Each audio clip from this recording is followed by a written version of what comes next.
Welcome to this webinar that will delve into some of the many and difficult relations between COVID-19 vaccines and global inequalities. My name is Bjørn Enge Bertelsen, and I'm the director of the Global Research Program on Inequality.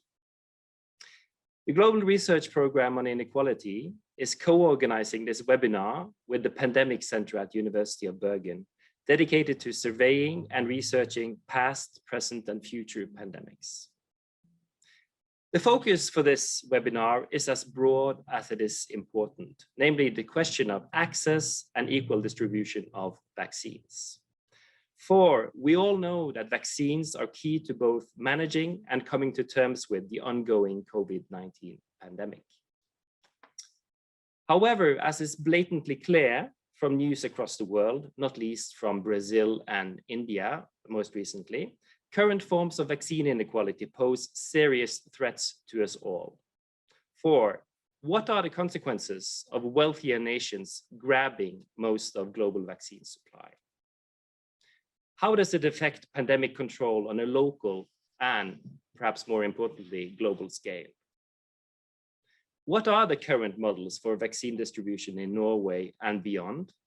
And are there more just and fair possible alternatives? With us today, we have a number of researchers and practitioners that will help us get closer to an understanding of these and other thorny issues. And the discussion will be led by Dr. Esperanza Diaz. Esperanza Diaz is a medical doctor and professor at the Department of Global Health and Primary Care at the University of Bergen. She has worked extensively with issues relating to migrant health and service provision in Norway and beyond. She is also the director of the newly started Pandemic Center at the University of Bergen. With us today, we also have Dr. Jon Arne Røttingen. Røttingen is Norway's Global Health Ambassador and oversees Norway's global health efforts and participation in international activities to combat COVID-19. He was the founding chief executive officer of Coalition for Epidemic Preparedness Innovations. Røttingen also chairs the executive group and the international steering committee of WHO's Solidarity Trial. In 2021, Røttingen was appointed by the G20 to the high-level independent panel on financing the global commons for pandemic preparedness and response. Welcome, Jon Arne. We also have with us today Professor Gagandeep Kang. Kang is a professor of microbiology at the Wellcome Trust Research Laboratory at the Christian Medical College, and she is one of India's leading experts on vaccines. She has worked on the development of vaccines for rotaviruses, cholera, and typhoid, conducting large studies to define burden, test vaccines, and measure their impact. She's a member of several advisory committees for WHO. In 2016, she was awarded the prestigious Infosys Prize in Life Sciences for her contribution to understanding the natural history of rotavirus and other infectious diseases. Welcome, Gagandeep. We also have with us today Professor Henriette Sindig Aasen, a professor of law from the University of Bergen. Aasen is a well-established researcher in the field of health and human rights, including access to healthcare services for vulnerable groups, patient rights, and the relationship between welfare state regulations and social citizenship. Her research focuses on the role of socioeconomic human rights in advancing human dignity and democracy. Welcome to you also, Henriette.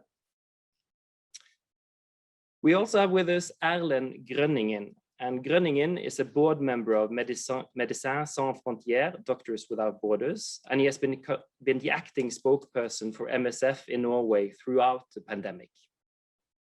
He's a specialist in internal medicine and lung diseases and works as a chief physician at the Oslo University Hospital. In addition, he's also an engaged field doctor at MSF and a PhD candidate at the Center for International Health at the University of Bergen. Last but not least, we have with us Dr. Mosoka P. Falla. Falla is the founder and executive founder executive director of Refuge Place International, an NGO in Liberia addressing access to affordable quality healthcare for poor and urban rural dwellers. Until recently, Mosoka was the Director General of the National Public Health Institute of Liberia, which he co-founded in 2017. He was named one of Time magazine's Persons of the Year in 2014 for his Ebola relief efforts in Liberia. So welcome all of you. And I do trust we have a fantastic panel with us today. And I also urge all of those of you who follow us online to submit your questions in the chat so that we can post them to the panelists. And with that, I give the floor to Esperanza, who will moderate this discussion. The floor is yours. Thank you very much.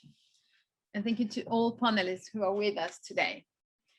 We are going just to go around the world, and we begin with the situation from India and Liberia, and then we'll go further to the COVAX global room, and then to Norway. So if we don't have any problems with this sound, I will now invite Dr. Mosoka to tell us a little bit about the situation from your point of view.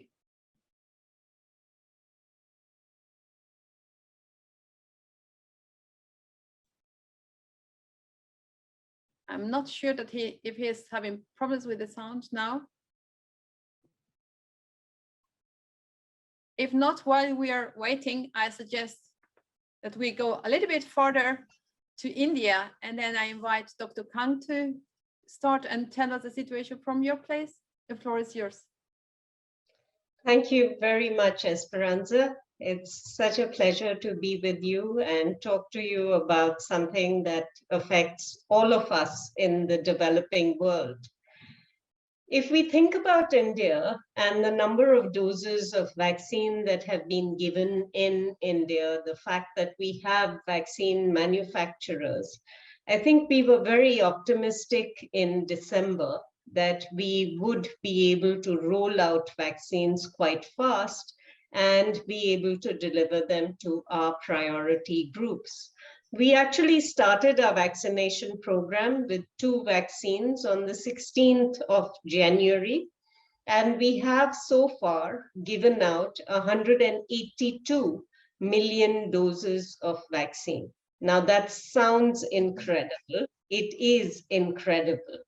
But the population of India is 1.4 billion. So where we are today is approximately 12% of the population has received 1 dose of vaccine, and only 3% of the population has received 2 doses of vaccine. We reached a height of almost 4 million doses of vaccine being given out in a day, and that now is down to 1.8 million, sometimes 1.5 million doses of vaccine given out in a day. If we continue at this pace, we will be able to immunize about 75% of our population in 3 years. And that is, of course, not something that we would like to see as a situation. But even within this distribution, there is inequity, because we are registering people for vaccination according to priority groups, which are the above 60s, which have followed healthcare workers and essential workers, the 45 and above, and now to the 18 to 44 group.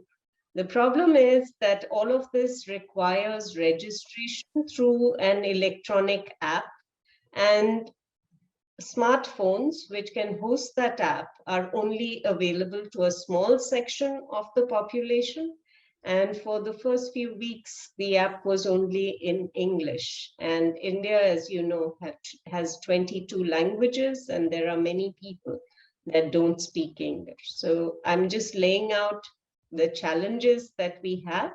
I'll stop there and come back with more later. Thank you very much indeed for your presentation. I think Dr. Fallon is still having problems. I will give now the turn to John Arne Rettingen, who's with us as well.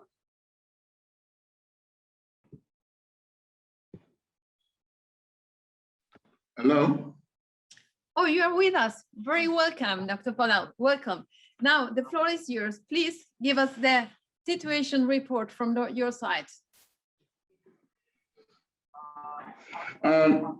Or if you looked at Liberia and the entire African continent, or say West Africa, on the surface, it would appear that we are doing very well. My country, for instance, have a total of 2,118 cases and 11 new cases in recent times. These are the numbers across most of West Africa. So looking at it from afar off, one will celebrate and see the situations as well. But what this does not tell you is that most of the African countries, West African countries, are not testing enough. In fact, most of the testing that are being done in West Africa currently are only done for travelers at the airports. Travelers leaving the country are tested.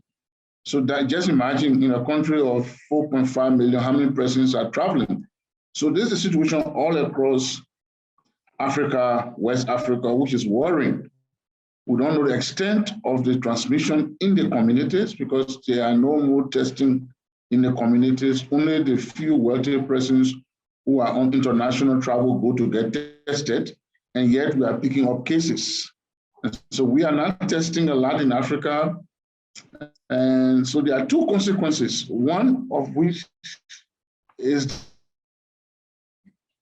that people in Africa, most of the countries I've traveled to, have this false sense of security. I went to a meeting where I had a mask and people were saying to me, why are you wearing masks when we do not have COVID-19?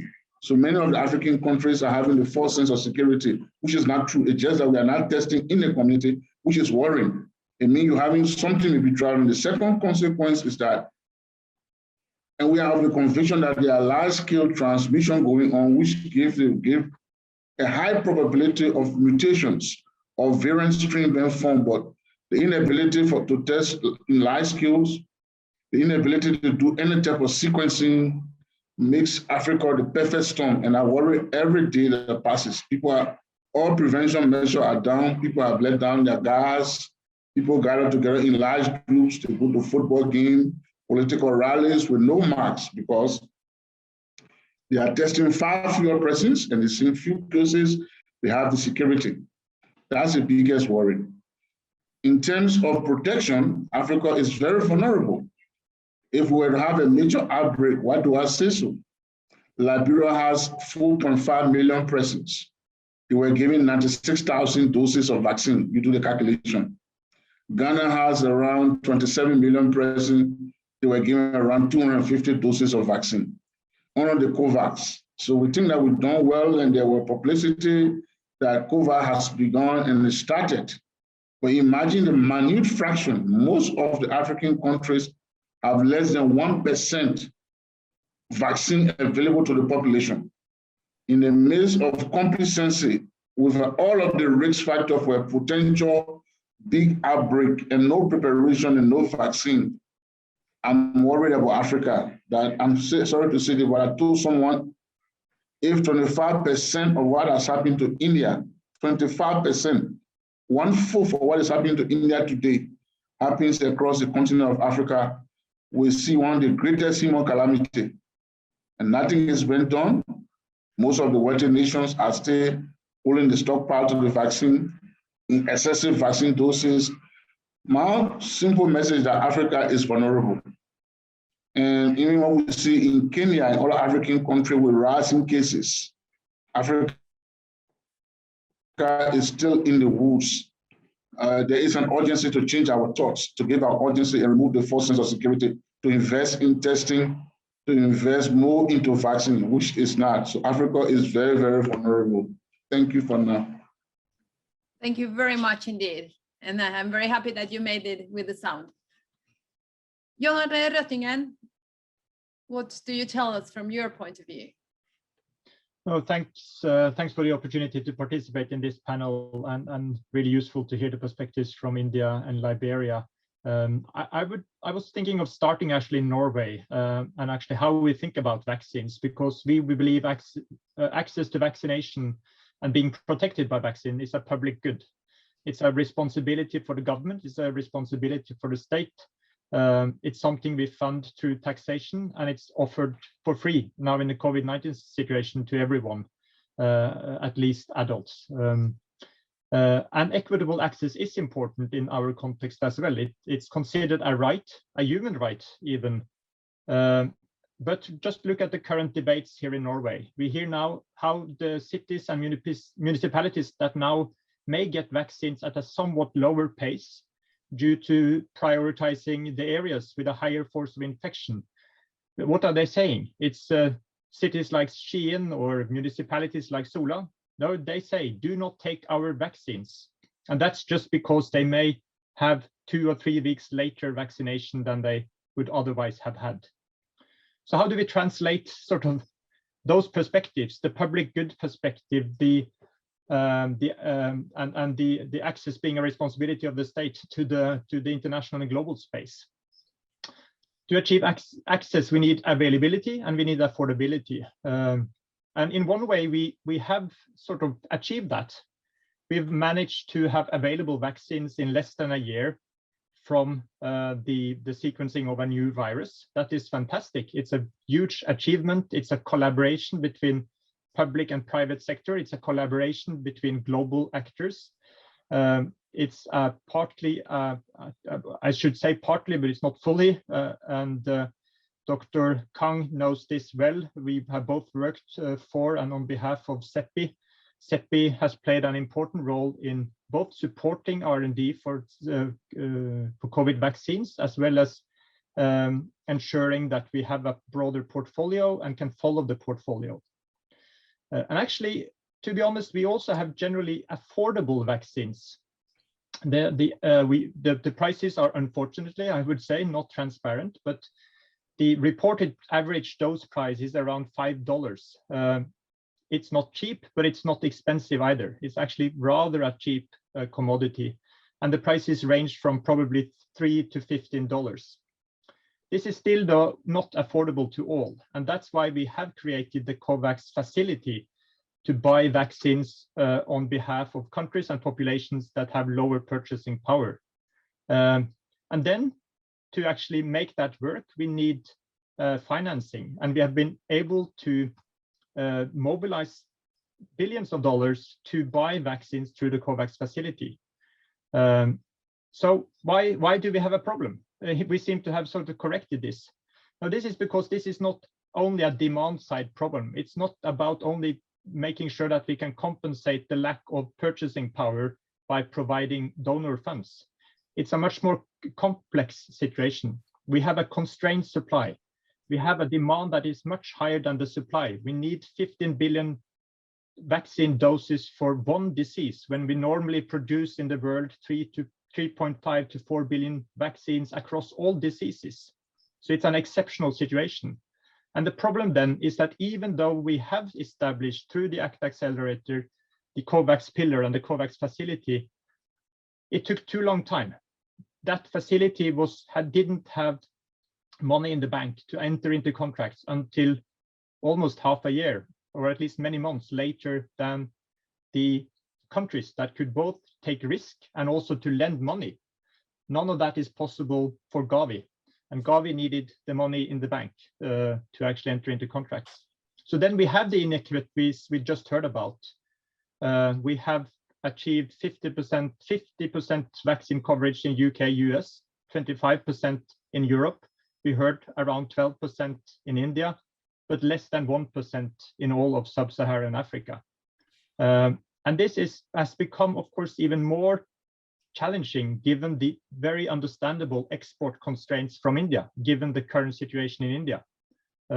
Which means that the supply to COVAX has even been reduced because COVAX wanted to maximize number of doses and went for large-scale production facilities, and India could provide that.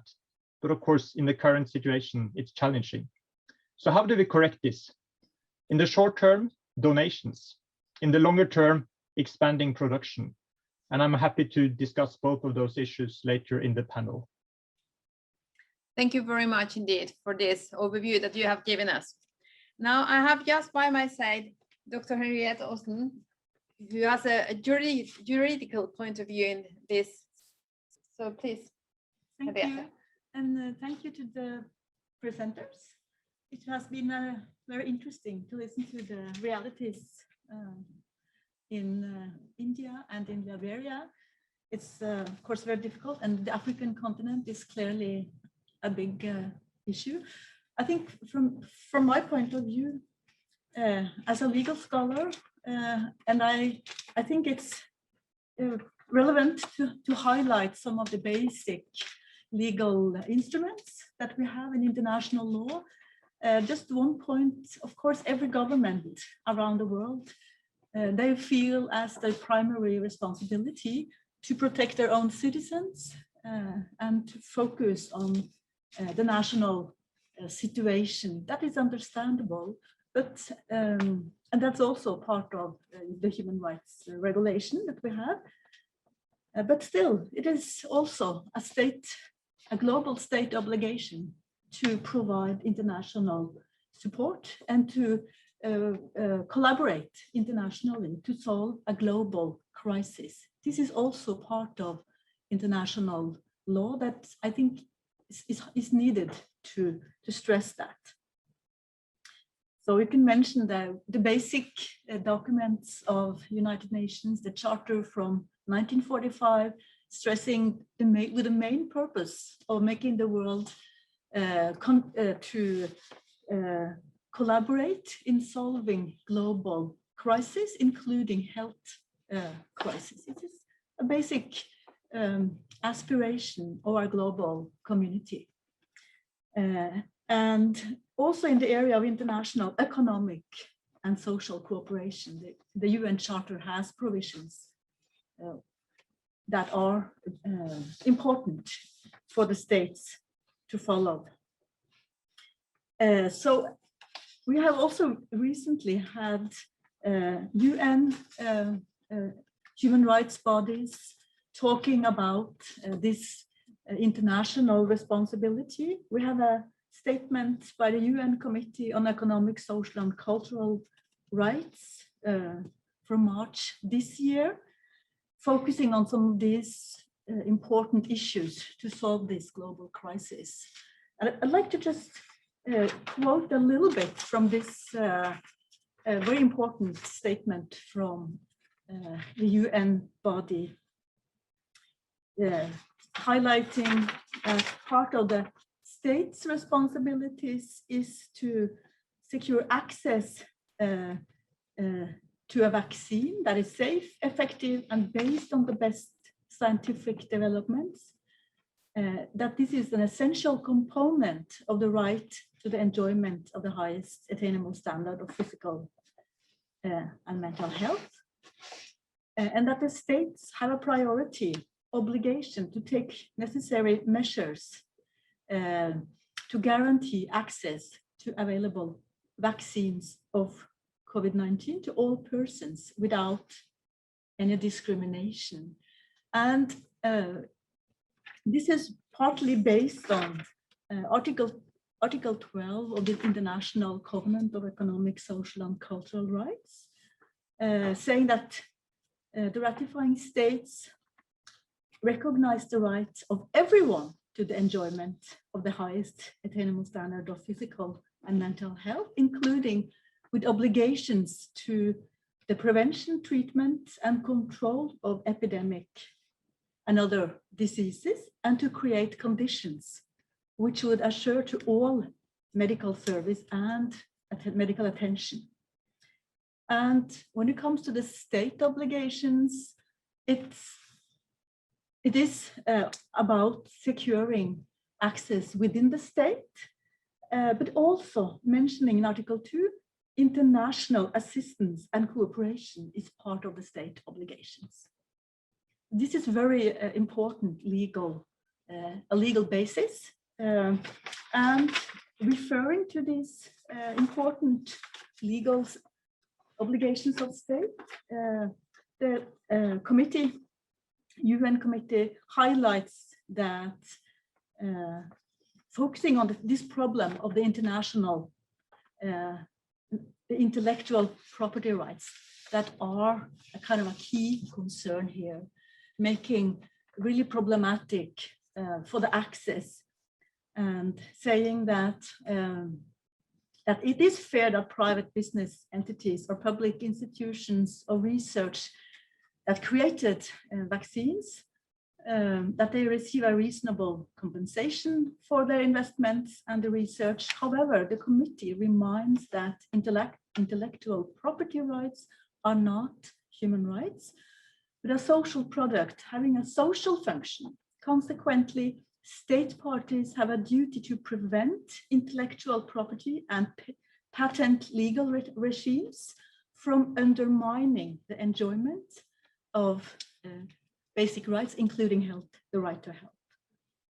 And also referring to the World Trade Organization Doha Declaration on the trade-related aspects of intellectual property rights agreement, the TRIPS, and public health, the intellectual property regime should be interpreted and implemented in a manner supportive of the duty of states' responsibility to protect public health. And just so I think that these basic legal requirements are very important to keep as part of our discussion today.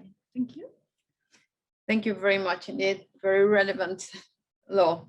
And now, last but not least, we have Ellen Gröningen with us from Doctors Without Borders. So yes, there you are. The floor is yours. Thank you very much. Can you hear me all right? Good. So yeah, I'm here on behalf of Doctors Without Borders, and we are a medical humanitarian organization, meaning that we respond to crisis globally. We're working across the globe, which gives us ears, it gives us eyes, it gives us a feeling with what's happening around the globe. But also, as an organization, we also sometimes feel the need to have a more structural approach. So that's why Doctors Without Borders, we have a campaign that we call MSF, Médecins Sans Frontières, Access Campaign, where we've been working to make medicines and vaccines available to the global poor, and also have been struggling with patent rights and for many years, almost 20 years now. And when it comes to patents, we in our past have seen that they're not only important to bring the price down, but also to scale up production to serve the needs of the global South. So what happened initially when the pandemic started was that MSF, Doctors Without Borders, we were very much aligned with the people who work with priority setting in international health. And this means that we wanted a country's resilience, ability to withstand extra stress or a crisis, to be put in the focus when we wanted to later distribute vaccines. We wanted health professionals and people at risk globally to be vaccinated first, to save the maximum amount of lives. And immediately we pointed at patents. Even before there was a vaccine, we pointed at patents that there shouldn't be any profiteering, that all vaccines, all medicines to fight this pandemic should be available for everyone. And then we were very vocal about the vaccines needing to be people's vaccines, seen as a public good, as Jon Arne described from the Norwegian setting. And what we actually saw then when the vaccines were there, we saw that the low and middle income countries, they launched an initiative in the World Trade Organization to ban all patents on COVID-19 related products, not only vaccines, also diagnostic tests, medicines when they are there, and other things you need to fight the pandemic, like personal protective equipment. So this patent proposal has been on the table since autumn. Things have changed a bit now with the US now proposing a more limited waiver on patents for vaccines, but yet there is no conclusion on this question. So what are we seeing in the field? Well, we're seeing dramatic reports from Latin America, from Brazil, and the second and third waves with the Brazilian mutations in the surrounding countries. We're having dramatic reports from our colleagues in India. We are seeing health workers who are stretched to the limit, in some instances, in some countries, due to political inability to cope with the virus in a proper manner. Brazil is an example of this. But we're also seeing the indirect effects, what we're calling the things that happens in the shadow of COVID-19, meaning that we're seeing that the number of reported tuberculosis cases is going down. We're seeing that childhood vaccination programs are stopping. We're having continuous measles outbreaks in the Democratic Republic of Congo now. We're struggling with other actors in the Congolese society to contain it and to vaccinate enough people, but we're struggling. We're seeing that women have less access to safe medical abortions. We're seeing that there's an increased risk of famine. We're seeing the health impacts of reduced income and reduced livelihoods. And for us working in international health, it just means that we're going to be very, very busy with the effects of COVID-19 in years to come. And if we are to get back on track on the SDGs and sustainable development, we have lots of work to do. So what's critical now? I think we agree with you, Narne, that vaccine doses, surplus doses need to be changed. There's no silver bullet when it comes to scaling up production capacity overnight. But what we have been saying from the beginning is that we need to make sure that all available global vaccine capacity needs to be used. So we have received reports from vaccine producers in the global south, some producers in Canada, that they're not able to make deals with the pharmaceutical industry to scale up production. What we are asking for is that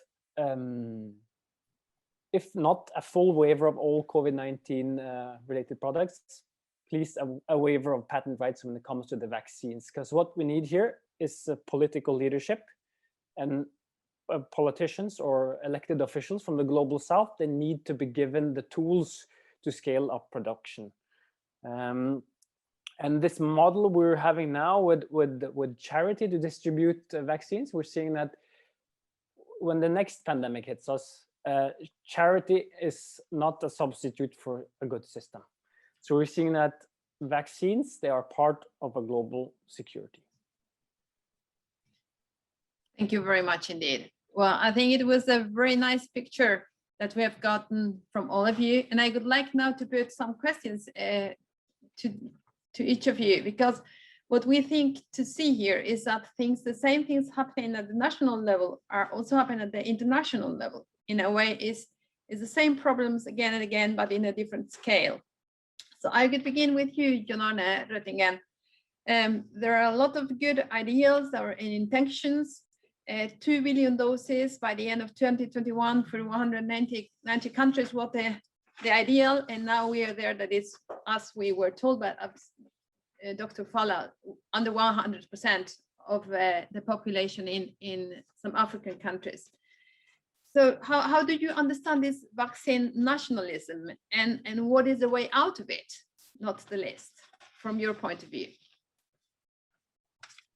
One, I think, back to what we heard from Henriette Aasen, which is a tricky balance, because the strongest sort of legal requirements on governments and countries is to protect their own citizens, and actually the legal requirements on international assistance and cooperation are unfortunately not as strong, neither in the international covenants or the international frameworks. We would in many ways have liked to see them stronger. We know that there is a target for official development aid, 0.7%. Very few countries are meeting that. And actually, this is and why is that the case? I think the case is, of course, that the democratically elected leaders in these countries have not decided to try to increase that support because of their sort of considerations of the political situation. And why I'm saying this is that we need popular support and actually democratically elected governments to make these decisions. It's, to be honest, it's quite interesting to see then the protests from different municipalities in Norway. That they are also democratically elected politicians, but in their municipalities. Actually, to put those comments now in the media into the larger perspective, they are in a very different situation than leaders in African countries. And their point is that they can call out to one government and ask for their rights. The leaders in Africa cannot call out to any one government because we have no world government. And the only way to compensate for that is through trying to find collaborative solutions that can work together, where we can work together. And I think actually this situation in India is demonstrating that when the crisis is really tough, all nations, all governments would need to prioritize their own citizens. And what that demonstrates is that we need sufficient capacities, and there I'm very much aligned with Erlend Grønningen. We need sufficient capacities in all regions, at least, to produce vaccines. And that is what we are now working on in the COVAX and in the ACT Accelerator. That is to expand vaccine production capabilities in Africa, in parts of the Middle East, and in other regions that have too small capacities. And this is not a quick fix. And the quick fix, or the faster fix, is donations. It's to actually donate vaccines that are under production and where the high-income countries have contracts, and where we would be able to defer some of those to other countries. But just that, given this current situation, we also hear from Norwegian municipalities, we don't have a very strong voice across the political spectrum actually saying that we should donate, we should stop vaccination in Norway. We should stop vaccinating our 18-year-old or the 21 or the 45-year-old adults and wait until vaccine coverage has reached the health personnel and the high-risk populations in Africa. No one is saying that in the political spectrum in Norway. And that's the reality. And I think we actually need to root our discussion in reality. I think we need to try to find pragmatic solutions. So I hope and I believe Norway is working very hard through the ACT Accelerator and the COVAX collaboration to find those pragmatic solutions.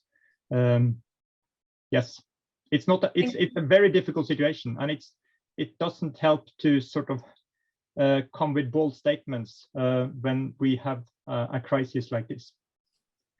No, that's true. And the way and the main issue is how we learn and how we go further. I'm going to read something that was written by Dr. Folle. You wrote, "Constructs and frameworks hold well when it is to the convenience of the wealthy, but it fails to hold when adhering to them will challenge their economic prosperity and comfort." You wrote this regarding the situation that was happening a couple of years ago with the Ebola, which has not worked now. What is your view of what could be done now in the given situation to construct further, Dr. Folle? Thank you very much. So recently, I led a team of Ebola heroes, and we did a letter to the DG of WHO.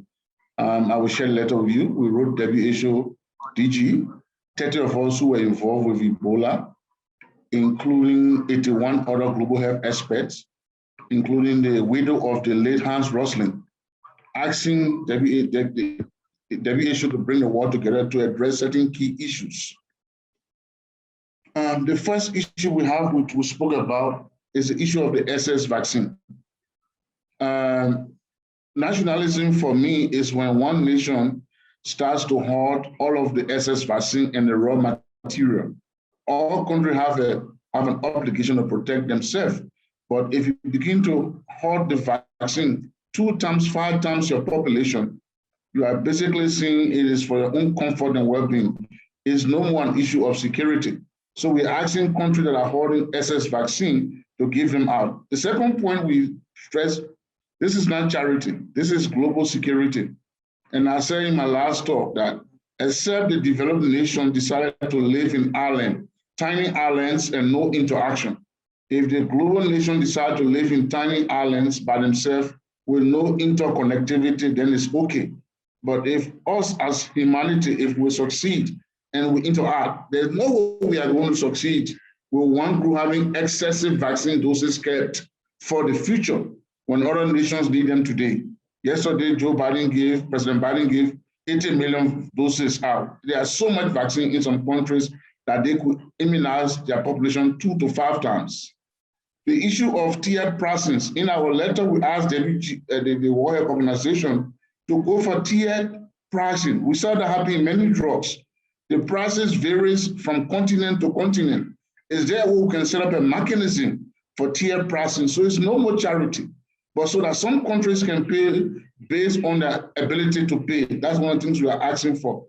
We'll come back to the fundamental issue of RP. India and Brazil have started asking for the right to start manufacturing months ago. And it's still a big debate. Even after President Joe Biden had said the US will make some attempt, there are a group of people that are lobbying actively against RP. But I think that's the greatest deception, the ability to hold on to RP and fight waiver. Because we all do know that most of the research for this vaccine that was spent by public money, taxpayer money, when it comes down to manufacturing, R&D and market, it's about excessive profits. Let's face reality, in the midst of our time when countries are losing millions of people, is it right that one company makes $34 billion profit? We are not asking that nations don't make profit, but is it right that a big pharma make billions in the midst of a lack, extreme lack, where India cannot even find means to cremate all of the deaths and they have to be in the Ganges River? This is our humanity. This is about our security. Or do we want to continue this cycle of creating new vaccine? So that's what we need to ask ourselves as human beings. This is not only about our morality and our ethics. This is about our global security. Thank you very much for that. I will now pose my question to Dr. Kang, because something which is new, at least for me, which has happened now, is something which is— This cannot be about excessive word for us and our children. Balance. Thank you. Thank you very much. This concept of vaccine diplomacy, which has to do with countries that can produce vaccines and how to use them also for political purposes and other purposes. Do you want to say something about what is happening in India and what do you think about that? Well, actually, it isn't just India. It was China as well. So it was a question of vaccine producing countries using their capacity of making vaccines to try and establish better relationships with other nations. A lot of the vaccines were given as donations. These were actually fairly small numbers of doses in the 100,000 range, a few 100,000s, that were distributed to countries as gifts. And quite frankly, if you have to give gifts and the gifts are vaccines, I think that's great. But the question is, are you giving the vaccine at the right time? Any kind of medical support is welcome, but are you giving the vaccines at the right time and to the places that need them the most? And are you setting up a pipeline so that the vaccine supply can be sustained? Because if you just give 100,000 doses and then you're done, then that's not really helpful, because the people who get the vaccines are going to be a very limited, very elite subset of individuals. So I think while in principle, sharing medical materials is absolutely something that should be promoted. The timing of that and the way in which it needs to be done is something that we should debate very carefully before we go ahead with that. Thank you very much. And I did not mean that it was only India. It was just because you are here, the producer country. We are listening that a lot of this has to do with leadership and with politics. And I was wondering, there's a new report coming some days ago that was applying for some kind of more musculous or important WHO or some organization that could take the lead. And I am asking you from a juridical point of view, is there any kind of there are some rules, but is there any corp to actually see that they are put into practice? Any kind of responsibility that can be, we can have a look at when this pandemic is over and say, well, this was done or this was not done? Well, I would say that I agree with Rettingen that the legal infrastructure at the international level is not the best. And it doesn't really allow for kind of really punishing states that doesn't live up to their state obligations. So what we can do, I say, is to make them still, you can make them in a way accountable by focusing on the failures that has been done and what can be done better next time. And when it comes to leadership, I think it is important to talk about that because if we talk about the local and the global, and in Norway, we can see that it has been reported about the Norway first virus, that we are very focused on getting the best and that we should be prioritized, and people are very focused on that. But I think if the leaders had been more transparent and more focused on how Norway is part of the global community and seeing that we are all part of the global community, then perhaps all of us would be more aware, more even acting more responsible, being more willing to share. So I think that kind of attitude is very important to focus on. And then we can also wonder why Norway could not support this proposal of waiving some of the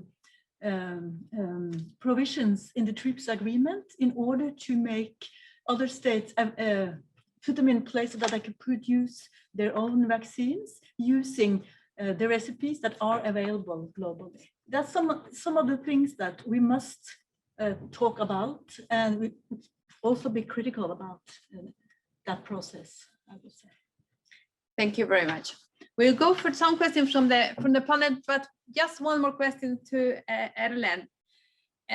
You have been talking about freely giving these vaccines, and many with you, but is it really possible? I mean, can we believe that the big investigations, innovations are going to be conducted in the future if those big pharma industry are not going to have their profit? Do you have a view about that? I think it's important to remember that what has happened during this pandemic is actually a scientific breakthrough for all of humanity, that never before have we seen vaccines developed at such a pace, and never before have we seen such collaboration between governments, universities, and the pharmaceutical industry.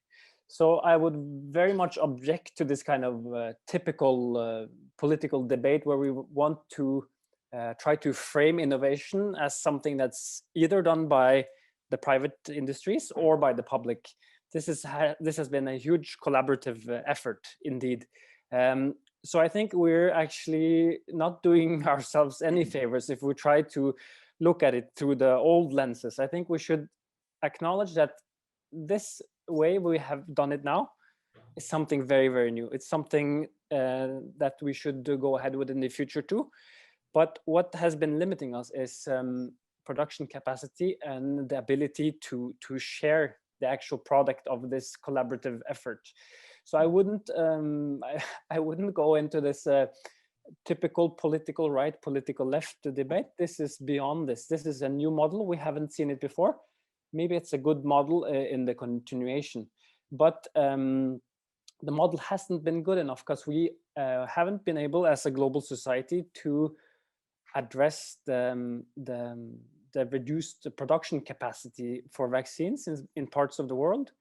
And very much governments are first and foremost responsible for their own people, right? That the ones that elect them.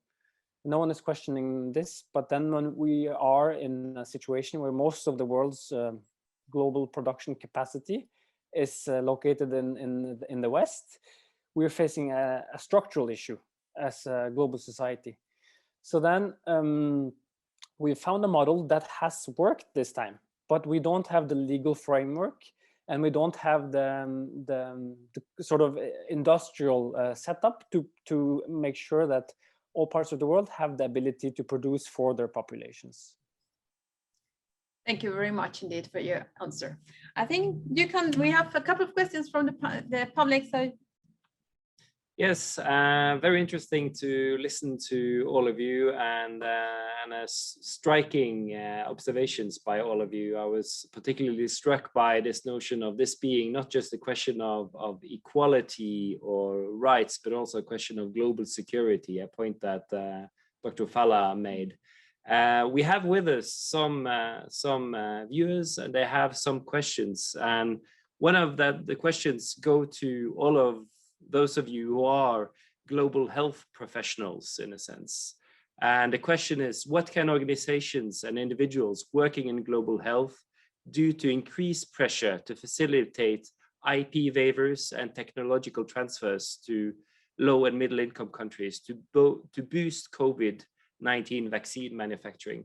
That is, how can we, that is you, support this? What can we do, in a sense? So if we could do a quick round with Dr. Falla, Dr. Kang, and Dr. Røttingen and Grønningen, that would be good. So Falla first, please. So we've already started that, like I said, last week we're with Rogers University Center on Bioethics. We had an international debate. We are starting to increase the media pressure in Europe, Germany, the US. So we have about 111 signatories, wide range from all across Europe, laying these conditions. And we are hoping that we can have even the center there trying to amplify our voices. I will share the letter we drafted, asking for these fundamental issues for the morality and the security of our continent. And given these conditions, we have the letter. We want more capital around the world to put pressure. We wanted it to be discussed at the World Health Assembly. We were told that it had to be introduced by a nation. We thought that bringing it at the coming World Assembly would have been great. So I will share with you guys. We have a lot of signatories, some people from Europe and Scandinavia have signed onto it, and the media pressure will be a great way to amplify our voices. Thank you. So if I go next, I think when we think about IP and we think about technology transfers, I'll just place something in context. We have at least 6 vaccine manufacturers in India. India makes more doses of vaccine than any part of the world. We started out with making vaccines for India and for the world in April of last year. We were predicting that at the end of December, we would be producing somewhere around 120 million doses of vaccine every month with just 2 manufacturers. Where we are today is we are getting less than 70 million doses every month. So manufacturers that are hugely experienced, that have made a range of different kinds of products, have been unable, in lines that they have worked on for a year, been unable to scale up manufacturing. So this is not a question of IP alone. It is IP, it is technology transfer, it is process optimization, it is a whole lot of things including the supply of raw materials, which we need to pay attention to. IP alone is not going to solve this problem. Thank you, Dr. Khan. And just to continue on that vein, I think what we need is more technology transfer. Gangandeep demonstrated the technology transfer to the Serum Institute of India for both the AstraZeneca vaccine as well as the Johnson & Johnson vaccine, that company has the best experience in the world of actually expanding production and doing large-scale production, and still there are challenges. I think some of the challenges are just biological and just because it is difficult.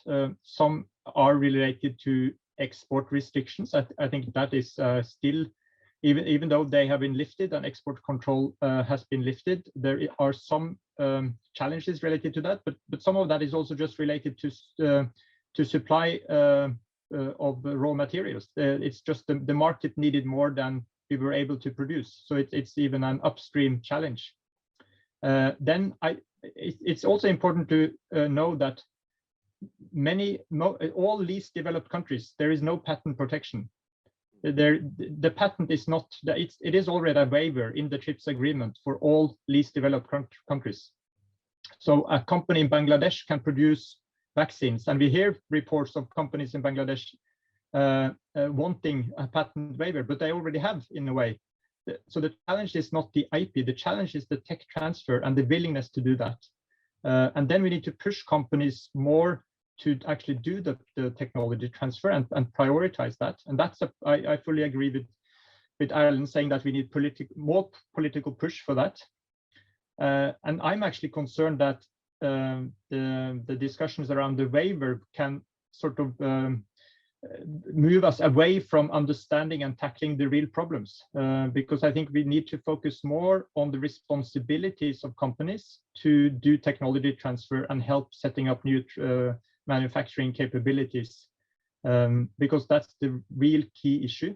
And most likely the World Trade Organization discussions will take time, and we cannot, if we wait for that, there will still need to be voluntary sharing of knowledge, know-how, biological samples, and a collaborative partnership model, because otherwise we will not be able to do tech transfer. And this is very different from producing chemical, small molecular weight chemical medicines. It's much more complex biological production. Thank you. Alan, would you like to comment as well? Yeah, I very much agree to the need to have political pressure on this, because many of us, we're meeting each other in different fora, but seldomly do we get to meet the real decision makers, the elected officials who answer to the people that have elected them, right? So I think it's very important that we keep this debate going, especially here in the global north, in the West, and we try to agree on the kind of moral foundation of the behavior of our governments. What are they doing? Is it an alignment with what we want our government to do internationally? Because nothing happens in a vacuum, right? All politicians will know this, that they are very sensitive to external influences when it comes to basically being re-elected.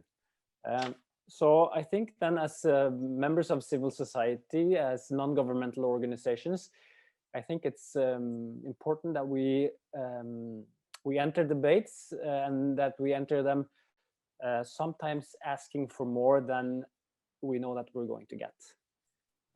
Sometimes asking for a lot, it creates windows of opportunity where governments can use these voices to push the industry, to push elected officials from other countries into making a better solution. So this initial TRIPS waiver with putting aside patents on all COVID-19 related products was wide. I would agree that maybe it was impossible from the beginning, but we feel that it's also creating a window of opportunity if elected officials are willing to use this pressure. Thank you. I think we have to close down. It was really very good to listen or learn from all of you.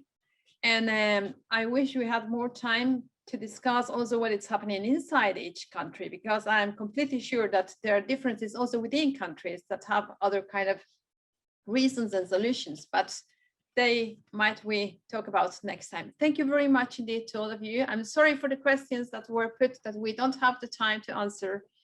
Thank you very much for you people being here and helping us to put all this Zoom into life. And we will keep talking and we keep together. Thank you very much.